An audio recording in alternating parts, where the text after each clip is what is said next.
Did somebody tell you that? Yeah, Who told you that? my dad. Your dad told you that nobody was with her, it was just her? Yeah, in their bedroom. This is 6-year-old Ryland, who's being questioned by the detectives following the incident on the morning of April 7th, 2018, in which his mother, 25-year-old Brandy Colenza, shot herself. However, in a startling twist, Ryland reveals a vital clue pointing the detectives toward the real mastermind. We did ask him. Okay. And you know what he told us? He told us that he heard his mom scream. Why would he make that up? Ask him. Is he a liar? At this moment, 36-year-old Keith Johansson realizes that the detectives have uncovered the disturbing secret he's been desperately trying to hide. Yet, this is just the beginning of a heartbreaking tale. As the investigators dig deeper, they stumble upon a few pieces of evidence that unveil a different story, transforming Keith from a concerned husband into the prime suspect.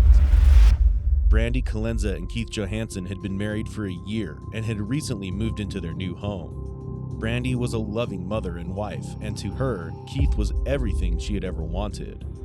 The family was bound by an unbreakable and immense love for each other, but they had no idea that a tragic twist was about to shatter their beautiful world forever. When the deputies arrived at the crime scene, Brandy had already passed away, and Keith seemed to be utterly devastated. She's gone? Oh, God! Oh, relax. My wife, man. Right, bud? It's Brandy Johansson. What's going on today? Nothing. You guys were talking? Yeah, man, we got up. I took a shower. She just made her coffee. Okay. When I went Did to you go guys take wake a up? shower, I heard boom, boom, boom. I got out. And she was laying on the floor with guns right next to her. And I was like, no. Okay. So I called you guys immediately. What time did you Hey, guys can wake you up? come to my house now? You guys arguing or anything? Nothing like that. Okay. So you got in the shower. How long were you in the shower, would you say? Maybe 5 minutes. 5 minutes.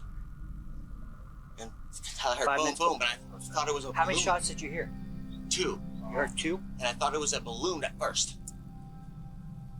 Then I heard this secondary shot. And I ran out there and seen her laying there going, so I called you guys immediately. But to the detective's surprise, something strange had happened during the 911 call that contradicted Keith's concern toward his wife, something the detectives could sense was odd. Are you applying pressure to that wound? No, I can't Find yourself her like that. I'm wet. I'm sliding on my floors. You can't apply pressure. I can't see it. Listen, I got wood floors and I'm sliding. I don't want to risk hurting her or possibly one of the guns going off too. During the investigation, the detectives also found several weapons at Keith's house, but their unease didn't stop there. A series of peculiar details heightened their suspicion. Initially, Keith told the detectives that he was in the shower at the time of the incident. However, when they arrived at his place, he was not wet, suggesting that he had not actually taken a shower. Furthermore, the detectives noticed that the firearms with which Brandy had supposedly shot herself were deliberately positioned at an exact angle facing one another. This raised suspicion among detectives that if Brandy had accidentally shot herself, the guns would not have fallen in that manner. The clues seemed to cast suspicion on Keith, but the detectives needed more certainty. Seeking clarity and desperate to find the answers, they immediately took him in for questioning. I wanted to see if you needed a chaplain or something like that. Well, like after all this, I probably need someone to talk to. You know, and I'm starting to really question my faith at this point. You know, and I can't wrap around why she'd be taken. I mean, she's so young. We just got married not too long ago, less than a year. We're starting out our life in a brand new house, and I just don't know. Yeah, I don't either. I can't wrap my head around it. And it's hard. And how are the two of you getting along? Perfect. Perfect? Perfect. I just can't, you know. Like, how am I gonna live without her? You know what I mean? How am I gonna go back to the house? Keith's interaction with Chaplin exposed his conflicting emotions. His concern for his wife seemed genuine, but it also unveiled his self-centered preoccupation. providing an insight into his thought process. However, as the detectives began to question him, his statements began to shed light on the unanswered. How would you describe your relationship? The best one that I've had yet. I mean, she was everything that I wanted her to be. Everybody has their problems here and there, you know? Mm-hmm. And that's very rare. I've had one bad relationship before. What would you say was the biggest issue that you guys have in your relationship? I mean, like we'd have our arguments here and there, stupid little things. But never nothing violent, never nothing too crazy, So I would say our relationship was, okay, with the exception of a little bit of bickering here and there. Mm-hmm. I just don't understand the whole situation. I really don't. Do you guys have any information to maybe clarify it a little bit? Were you guys faithful with one another? Was it just a... For the most part, yeah.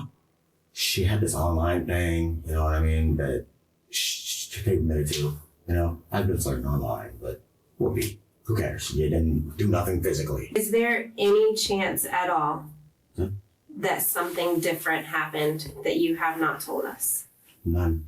Because that's what happened. I got no reason to lie to you guys. I mean, you guys are investigators, for God's sake. That's what I seen, and that's what I heard. Keith insisted that everything in their life was perfect, denying any signs that could lead Brandy to take her own life. Yet, his own statements unexpectedly exposed his ongoing issue with his wife, one that detectives considered a critical clue behind Brandy's death. Meanwhile, as detectives interviewed Ryland, his account revealed a surprising detail, pointing the cause in a new direction. She had a little scream, and then I heard 2 gunshots. And I know it was nobody with her. It was just her. Did somebody tell you that? Yeah, Who told you that? my dad. Your dad told you that nobody was with her, it was just her? Yeah, in their bedroom. Thank you for telling me that. Ryland's revelation flipped the narrative, shifting a seemingly grieving husband into the role of the prime suspect. Detectives were convinced that Keith was hiding a crucial piece of the puzzle, one that could bring them closer to the truth. Determined to uncover the truth, they prepared for an intense confrontation. I think that we're at the point of where we need to have a little bit of a harder conversation. Okay. Because as much as I want to believe that the guns fell and went off and shot her, what we have at the scene just doesn't show that. This is your opportunity to help yourself and to lay it all out for us, because there's a backstory. This isn't the story. This is the story. And I'll get a lawyer and I will prove that this is the real story. Okay. And you are completely entitled to that. Ask Ryland.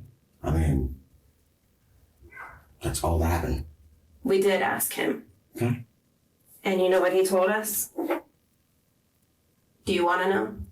Yeah, because I wasn't up. So. He told us that he heard his mom scream. I heard no screams at all. None.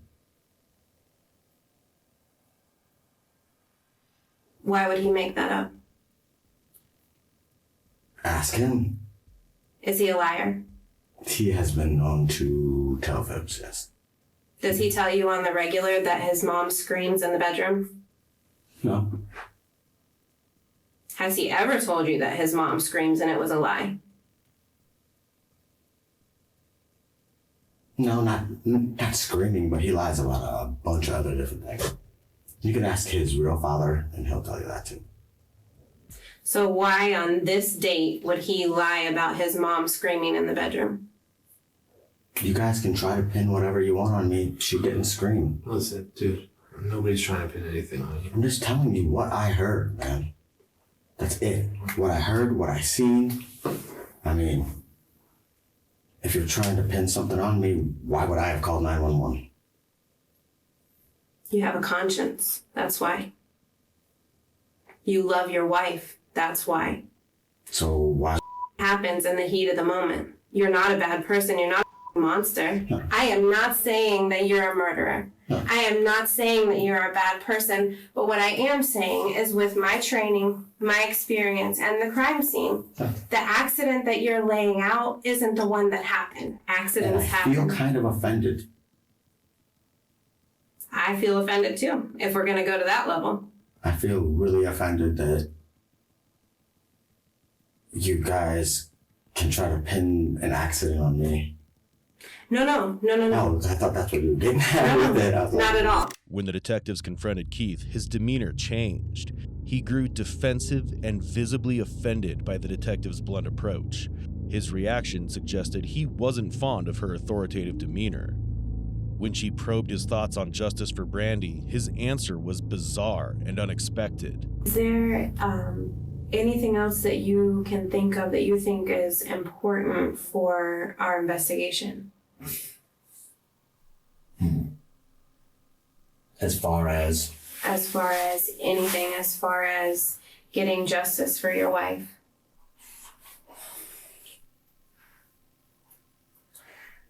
better gun control schools. Better gun control schools, readily available. What in the world does that have to do with this? Listen to me, dude. I know this is a tough day for you. Hopefully this is the worst day of your life, and tomorrow starts something new. I hope so too. Okay? We gotta get through this day. You staying here, talking to us, everything's, which is fantastic to show the family. I mean, I take it like she's trying to pin it on me, and that's, yeah, and I'm very offended. Okay. She's not accepting what I saw and what I heard, and you know, Okay. and that makes me feel like I'm getting the injustice now. As Keith realizes that the detective's sharp questioning is closing in on him, he becomes more defensive and yet pretends to remain calm and cooperative. The detective questioned Keith about whether there were cameras installed at his home, viewing it as an opportunity to gain insight and hoping for a breakthrough. Instead, Keith mistakenly revealed something that would later transform the trajectory of the case. Are there any security cameras installed in your bedroom? Not in the bedroom, no. Not in the bedroom. And the rest of them don't work. They're offline because the batteries are off. And I wish they would have been on because that would have been clarifying a lot of this. Well, to be honest with you, I mean, if something like that, if we would have had that on the video, I cannot even tell you the crazy that I have seen on surveillance cameras. Sure. Have to make sure there's nothing like footage on the camera of, and again, forgive me for saying this, but footage of you shooting her or something like that. Sure. On video. At this point, until they're done with that scene, you just can't be free to leave. I can't let you leave until that time. Right. Okay. Can I have my parents come here to talk to them? When Keith requested to see his parents, it presented a great opportunity for the detectives, as it could help them gain insights during their conversation with him. His statements could either contradict what he previously stated or potentially lead the suspect to confess. However, his uneasy and impulsive behavior revealed what he was trying to hide. The lawyer? I know. I didn't say you did. But you gotta be prepared for them to try to do that. When there's the main thing, I think, is because it was 2 shots fired. But I know. I'm not saying you did or didn't. I don't know. I don't get out of the shower. Well, that's kind of suspicious too. If you had residue on your hands and you just got out of the shower. Sure. Could have washed all that stuff off. Okay, no witnesses. I mean, and he'll... This is what you get for being honest, man. Well, maybe you're being honest. I'm not saying you are or not. I mean, I'm sure you are, but you still have to understand there's a death involved. Well, listen to me, though. Listen to me. If you did do it, I'm just saying, I believe you didn't. But I didn't. But if you did own up to it, I would have by now. Well, I'm just telling you, if you did it, you own up to it. It'll be better for you. But I didn't. Okay, I believe you. And if I did, I would own up. I've been honest up to this I point. understand. I understand. I mean, I don't want you to think I'm trying to blame you, Keith. I know. I'm talking you man to man because this is the time to do it. Sure. But I'm not going to admit to something that I did not do. Okay? I know you did. Anyway. No, straight up. I know. Okay. Well, you would never hurt anybody. I know, and I was here voluntarily. You've never even hit anybody. I know. That's why you keep your mouth shut. Well, I told Because they you can all I take know. everything out of context. For You're over going to 3 be hours. proven innocent. I know I was deep, but it's Just like they said, just don't say anything to us. No more. Yeah, no more. You're just gonna have to. I'd lay on the table and go to sleep. Yeah, they're just doing their job, Keith. But they might be going overboard a little bit, but it does look suspicious. sure. Even you admit that. Sure, but, I'm not gonna be accused of something that I really didn't do. Well, you don't have any choice about that. If they accuse you, they accuse you. You have no choice. Keep your mouth shut. Just keep your mouth shut and what? You hear me? Yeah. Keep your mouth shut and stay in good spirits. All right. You guys ready to go? Our legal obligation at that point is to let him leave. Due to a lack of potential evidence, the detectives had no choice but to let Keith go. However, the detectives were aware of the cameras installed at Keith's home, which he denied during the interrogation. So now, their only hope rested on the surveillance cameras that could help them provide crucial information for the case. 21 days later, as the detectives obtained the search warrant to review the surveillance footage, what they saw in it was far worse than what they had expected. The footage exposed Keith's darkest nature, revealing a side of him so monstrous that no one could have ever imagined. Put fish hooks in that, because it's not worth nothing now. Not in my eyes. My eyes, man, you cheated, dude. Multiple times. And only a stupid, cheating scumbag son of a make that same mistake. You the wrong person, dude. That's what made you become a lying, cheating. I will never trust you again. Ever. So you might as well get out of my life. Do yourself a favor. I want to just hurt you and leave. God knows you deserve it.